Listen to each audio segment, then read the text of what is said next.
The coffee slips from my fingers, splashing across the mortgage documents. Dark liquid seeps into the crisp white paper, blooming like bruises across the numbers $278,000 in bold black ink that doesn't wash away. Elena, honestly. Mom's voice cuts through my stunned silence. She snatches a napkin from the table centerpiece, dabbing at the mess I've made. This is important paperwork. I can't tear my eyes from the mortgage packet. My parents' names crossed out in blue ballpoint and mine penciled in above them.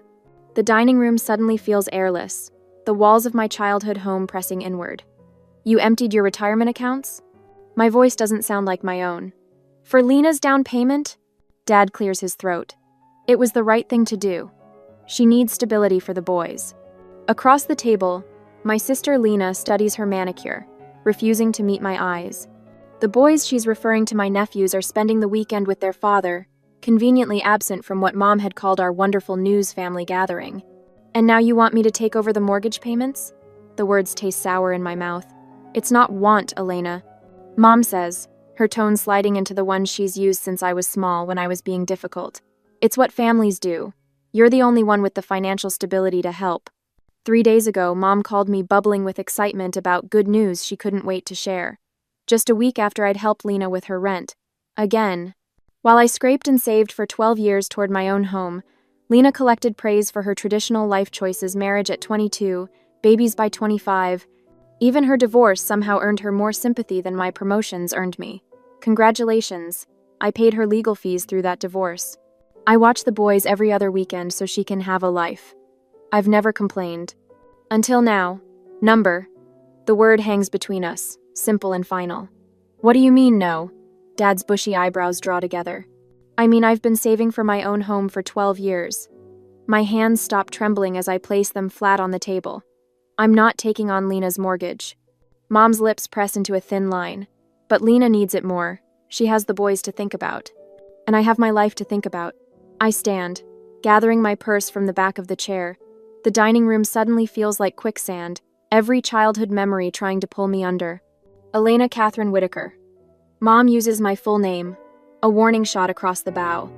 After everything we've done for you, after everything I've done for this family, I cut in, surprising myself with the steadiness in my voice. I've helped with rent, bills, childcare. I paid Lena's divorce attorney. That was your choice, Dad says, his face reddening. No one forced you. Just like it's my choice now. I slide the coffee-stained mortgage papers back across the table. I'm not signing these. Mom's expression hardens. If you walk out that door, you're turning your back on this family. The weight of her words should crush me. They always have before. But something has shifted, like tectonic plates realigning beneath my feet. I realize with startling clarity that my relationship with my family has always hinged on financial compliance. Every holiday, every birthday call, every just checking in has come with an invisible price tag. I've never turned my back on this family. I sling my purse over my shoulder. But I won't mortgage my future because you decided to gamble with yours. The silence that follows me to the door speaks volumes. Years of generous support money transfers, babysitting weekends, emergency loans, all unnoticed, unappreciated, all expected. The spring air hits my face as I step outside, and I take my first full breath since arriving. For once, I'm not leaving with a list of Lena's needs or my parents' expectations weighing me down. Just the lightness of finally saying no, and the certainty that the real battle has only begun. This is the beginning of my journey, and I will not allow anyone to bring me down. As I was still sitting in the car, my fingers trembled as I stared at my phone, the text messages swimming before my eyes. The car interior suddenly feels too small, the seatbelt a vice across my chest. Mom, Elena will never notice if we list her as guarantor. Her credit score is perfect. Lena, what if she checks? She's always looking at her credit report. Dad, by the time she finds out, the house will be ours. She'll feel too guilty to back out then. The timestamp on these messages dates back 3 months. 3 months of planning while I continued depositing money into Lena's account for emergency groceries. I roll down the window, gulping for air that won't come. My vision blurs as I pull over onto the shoulder of the highway, hazard lights blinking weakly against the afternoon Sunday. Not only had they planned to ambush me with the mortgage papers, but they'd already listed me as guarantor without my consent. The betrayal cuts deeper than I'd imagined possible from the people who raised me to value honesty above all else. My phone buzzes with a new message from Mom. Family dinner Saturday. Everyone wants to celebrate Lena's new home. Everyone. The entire extended family. When Saturday arrives, I consider not showing up, but some foolish part of me still hopes for understanding. That hope dies the moment I walk into my parents' dining room. The table arrangement tells me everything I need to know. My parents, Lena, Aunt Carol, Uncle Rick, and cousins Mike and Stephanie sit clustered together on one side. A single-place setting waits for me on the opposite side. There she is. Aunt Carol's voice carries forced cheer as I take my seat. The successful career woman. Mom passes the potatoes with a tight smile. Elena was just telling us yesterday how she's been saving for her own house. Well, family comes first, Uncle Rick says, spooning gravy onto his plate without looking at me. Always thought that was something your parents taught you girls. They did, I say carefully. That's why I've helped Lena with rent for the past year. Lena stares at her plate. Not everyone can be as perfect as you, Elena. No one's saying perfect, Cousin Stephanie chimes in. Just not selfish. The word hangs in the air between us. Selfish. The boys are so excited about their new forever home. Aunt Carol says, dabbing her mouth with a napkin. Lena showed them pictures yesterday. They've already picked their rooms. My heart sinks. You told them already? Lena's eyes flash defensively. They needed something positive after everything they've been through with the divorce. Speaking of the boys, Mike says, swirling his wine, they've been asking when they get to see Aunt Elena again. The threat isn't subtle. My access to my nephews watching them grow, being their safe place during the divorce dangles before me like bait. Dad clears his throat. We're all just concerned about what's best for the boys. I'm surprised you're being so difficult about this, Stephanie adds. It's not like you need your savings. No husband, no kids. My phone buzzes in my lap. A text from cousin Mike sitting across from me. We've all been talking about this in the family group chat, the one you're not in. As dinner progresses, my phone fills with messages. Aunt Carol tags me in a Facebook post about supporting family in need. Uncle Rick's wife texts asking if I'll contribute to Lena's housewarming gift. My grandmother, who hasn't called me in months, leaves a voicemail asking why I'm abandoning Lena and the boys. By the time I make it home, I've received 37 messages from family members, each one chipping away at my resolve. Maybe I am being selfish. Maybe my desire for financial independence is trivial compared to my nephew's stability. I call Ivy, my closest friend and an attorney, desperate for perspective. They listed you as guarantor without consent? Her voice sharpens. Elena, that's fraud. But morally nothing. You have zero legal obligation here. And frankly, using the boys as emotional blackmail is disgusting. Her words are a small life raft in the ocean of guilt I'm drowning in. For a moment I can breathe again, but as my phone continues buzzing with family messages, I wonder if I'm fighting a losing battle. The vibration of each new text feels like another small betrayal. As the messages continued flooding my phone, I wondered if I should simply block everyone or try to explain my position one more time. Would shutting them out provide the peace I needed? Or would one more attempt at reason help them understand my perspective? I stare at the screen, my finger hovering over the block button, knowing whatever I choose next will permanently alter my family relationships forever. Yet I am ready to stand for myself and face everything that comes next. 3 days later, the cashier at Peterson's Market avoids my eyes, sliding my change across the counter instead of placing it in my outstretched palm. 3 people behind me in line whisper, their voices carrying just enough for me to catch fragments. That's her, the one who abandoned her own sister's children, after everything her parents did. My cheeks burn as I gather my groceries. This is the 4th such encounter this week. Portland suddenly feels like a small town where gossip travels at light speed rather than the city I've called home for 12 years. Mrs. Gunderson, my parents' neighbor for 20 years, blocks the exit with her cart. You know, dear, she says, not bothering to lower her voice. Family is all we have in the end. I grip my paper bag tighter. Thank you for the wisdom, Mrs. Gunderson. Outside in the parking lot, my phone buzzes. A Facebook notification. Mom has posted again, her 3rd thinly veiled status update this week. Heartbroken when someone you raised with nothing but love turns selfish when you need them most. Prayers for all parents disappointed by ungrateful children. 37 comments. 14 shares. The paper bag tears slightly as I shove it into my trunk. Back home, I'm sorting mail when my fingers freeze on an envelope from Portland First National. Inside, a statement for an account I haven't used since college, the savings account my parents opened when I was 16, with both our names attached. The balance reads $42.17. Last month it was $4,237.64. My stomach drops as I scan the withdrawal information. A cashier's check issued 3 days after our confrontation over Lena's mortgage, signed by Curtis Whitaker, my father. I sink to the floor, statement clutched against my chest. My phone rings. Lena's number. The third call today. When it stops, a voicemail notification appears, joining 5 others I haven't had the courage to listen to. The anxiety builds each time the phone rings, each time the mail arrives. I've developed a Pavlovian response: instant nausea when my phone chimes, immediate tension headaches when I check my mailbox. After 3 deep breaths, I reach for my laptop. Opening a new spreadsheet, I title it Family Financial Support. In the first column, I enter dates. In the second, dollar amounts. In the third, brief descriptions. April 2014, $2,300. Dad's medical bills after insurance denial. November 2014, $750. Mom's car repair. February 2015, $3,100. Lena's rent after separation. May 2015, $8,200.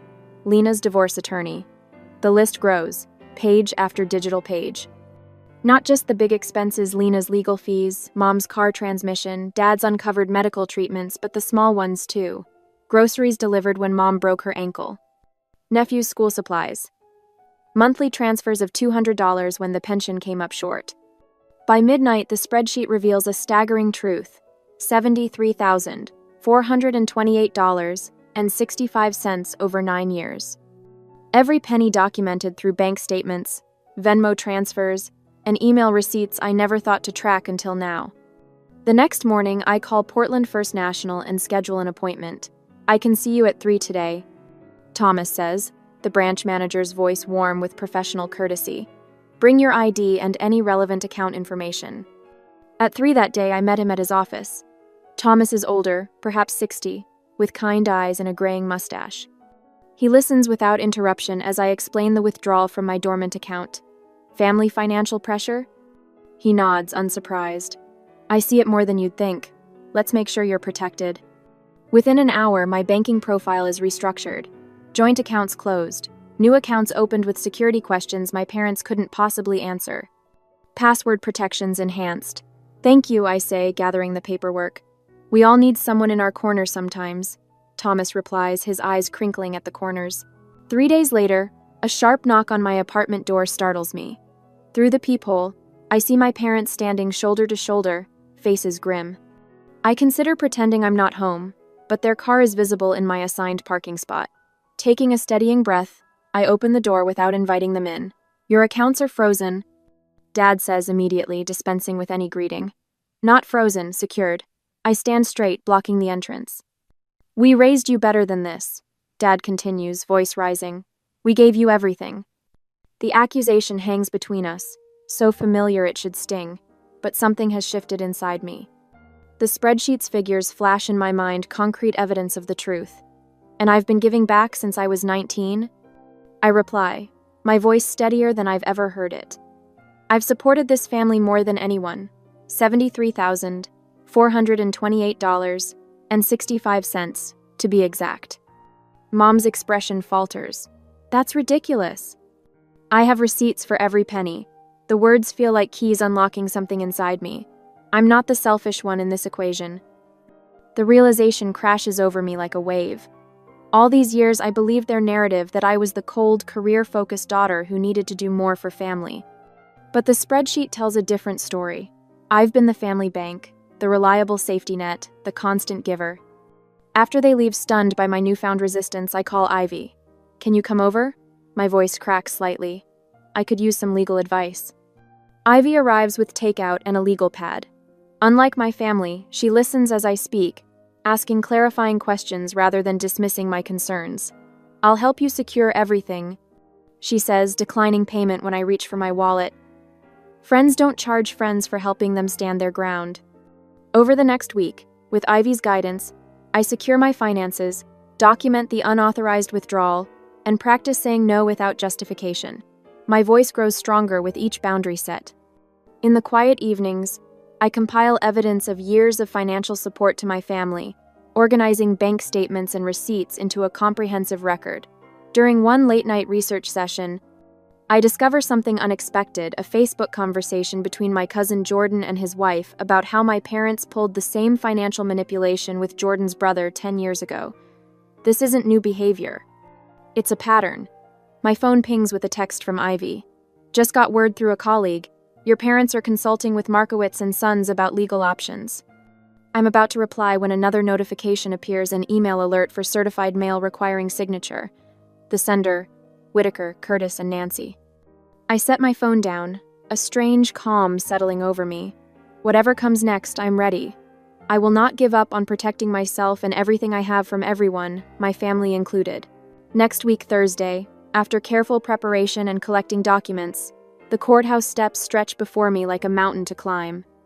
Ivy's heels click rhythmically beside mine as we ascend, manila folders tucked under her arm containing 12 years of my financial history. You ready? She asks, her voice steady but gentle. I nod, swallowing hard. As ready as I'll ever be to face a lawsuit from my own parents. Inside, we find a small conference room where we spread our documents across the table.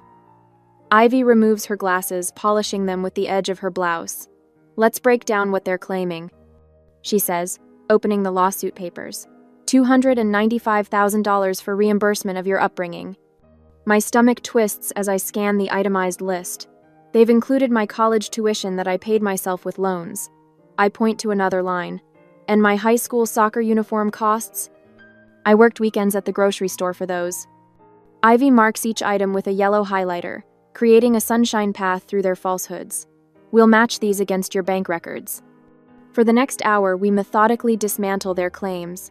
Ivy takes notes in her precise handwriting, occasionally nodding or frowning.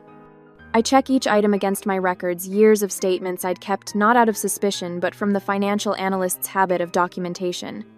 Your parents weren't expecting you to have receipts going back this far, Ivy remarks, her eyes bright with something like pride. The pre-trial conference begins with Judge Harmon reviewing our materials. His eyebrows rise slightly as he flips through the pages, his expression increasingly skeptical. When he glances toward my parents and their attorney, his mouth tightens at one corner. A small victory, but I'll take it. The courtroom door swings open. Lena appears, hair perfectly styled, wearing a floral dress I recognize from our last family Easter. My heart lurches painfully, partly from surprise, partly from the familiar reflex of wanting to protect her despite everything. Your Honor, my parents' attorney says, Miss Whitaker's sister would like to speak. Judge Harmon gestures for her to approach. Lena walks forward, her eyes avoiding mine. Elena promised she would always help me, she says, voice trembling just enough. She knows how much the boys need stability. The judge adjusts his glasses. And has your sister helped you before? Lena hesitates. Yes. Could you elaborate? She shifts her weight. She's helped with rent a few times.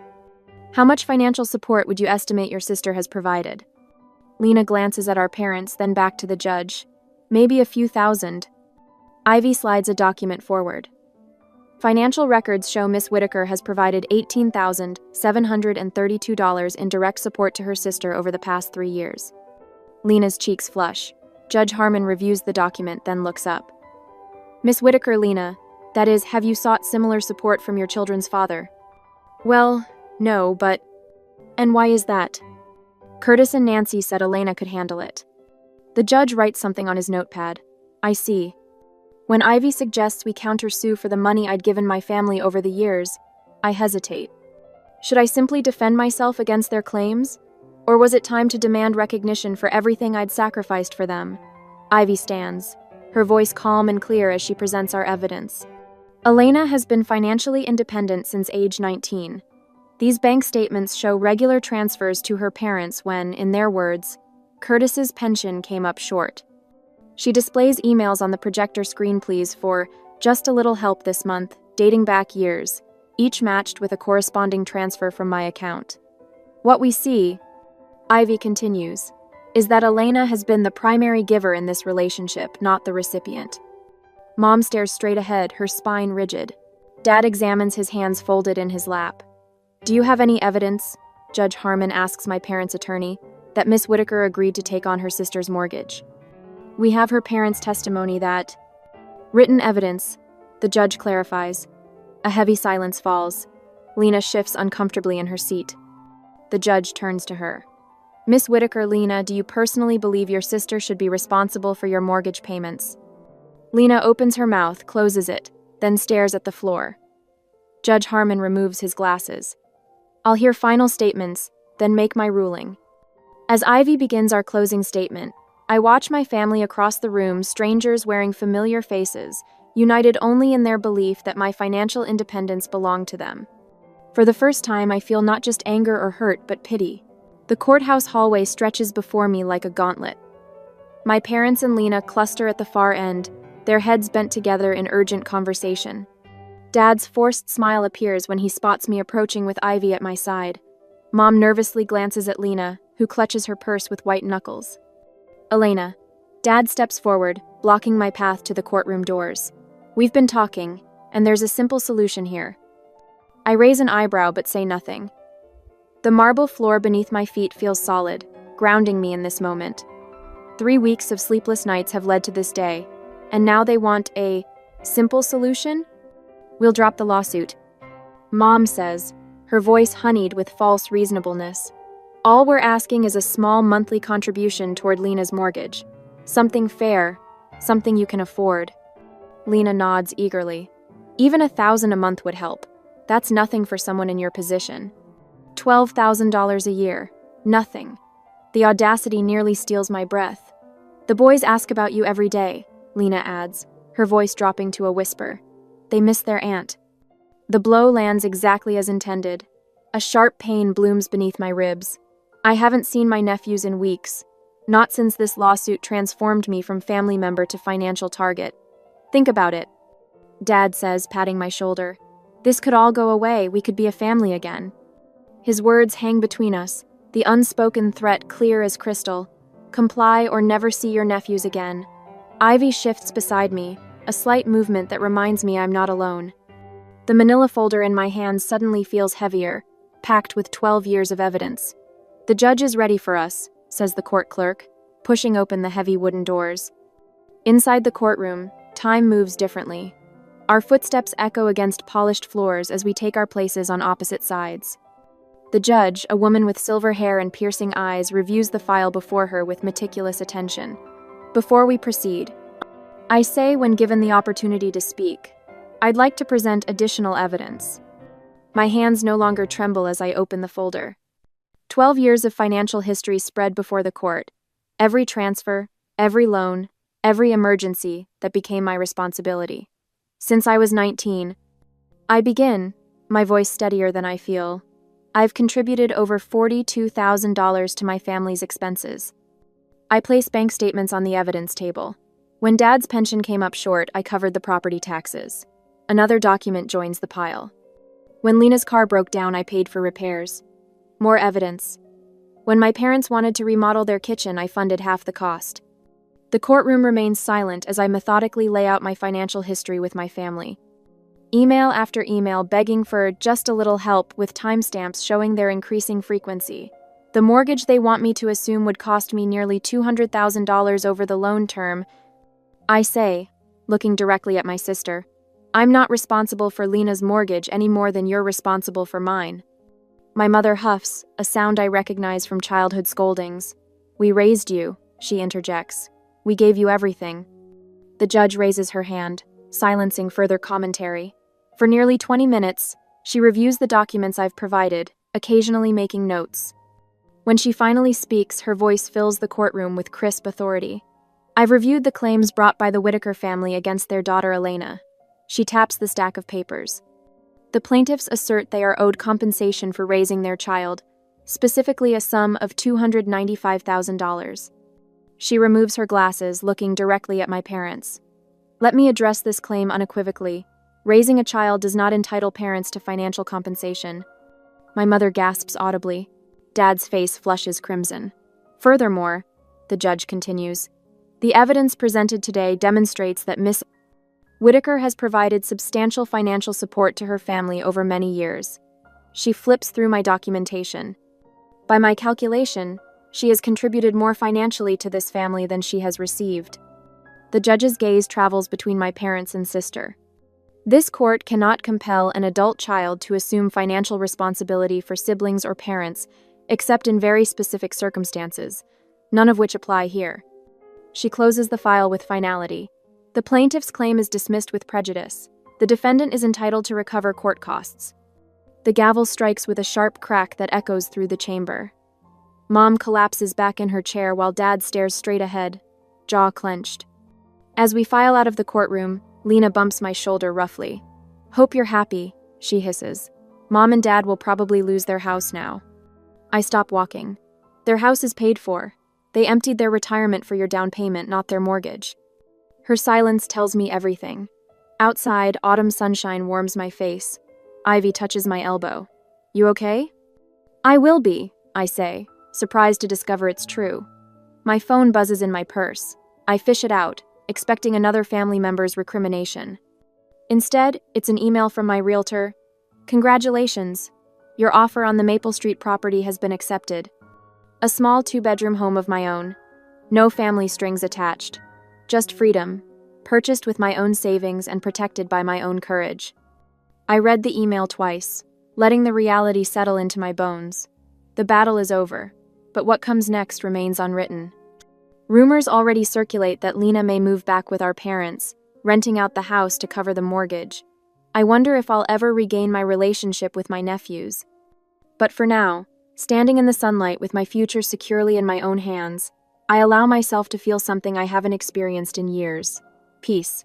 A year later, the morning sun warms my shoulders as I kneel in the soft earth of my garden, pressing basil seedlings into the soil.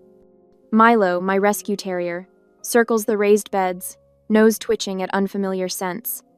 His paws leave tiny prints alongside my own larger impressions, evidence of life taking shape in this place that belongs entirely to me. "What do you think, buddy? Rosemary next?"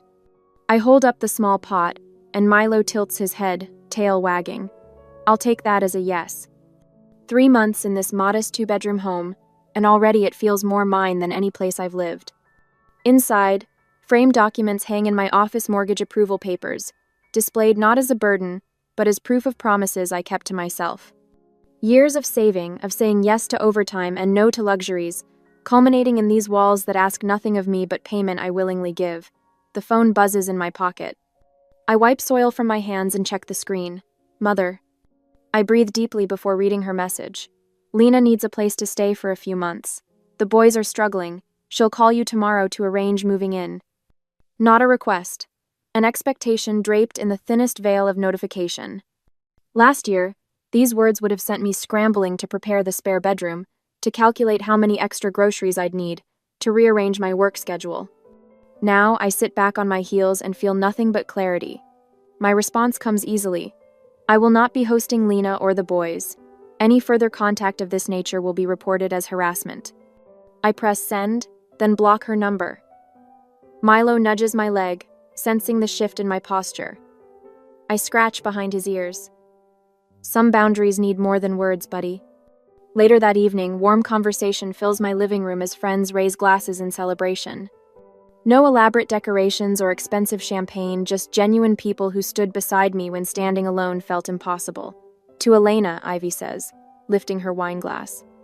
The setting sun through the windows catches the amber liquid, casting prism lights across her face. "Who taught us all about building the life you choose, not the one others demand?" Thomas, the bank manager who helped secure my accounts during the lawsuit, raises his glass. And to financial freedom, which isn't just about money. The faces around me belong to people who expect nothing from me but my company. The weight of that realization still surprises me how light it feels to be loved without conditions. Next weekend, I'll lead my first financial literacy workshop at the community center. Women leaving difficult relationships, rebuilding after loss, starting over stories not unlike my own. My second bedroom, once kept empty just in case family needed it, now holds an easel and canvases for the painting classes I've wanted to take for years.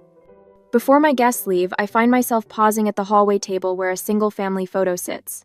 My parents, Lena, the boys, and me at my nephew's birthday 2 years ago. I pick it up, studying our smiles frozen in time. Keeping it? Ivy asks quietly at my shoulder. No, I say, opening the drawer and placing it inside, but not throwing it away either. As the drawer closes with a soft click, I wonder if some relationships are meant to evolve into something completely different than what they started as. Should I keep the door open a crack, or was the healthiest choice to close it completely? Whatever the answer, for the first time, the choice belongs entirely to me.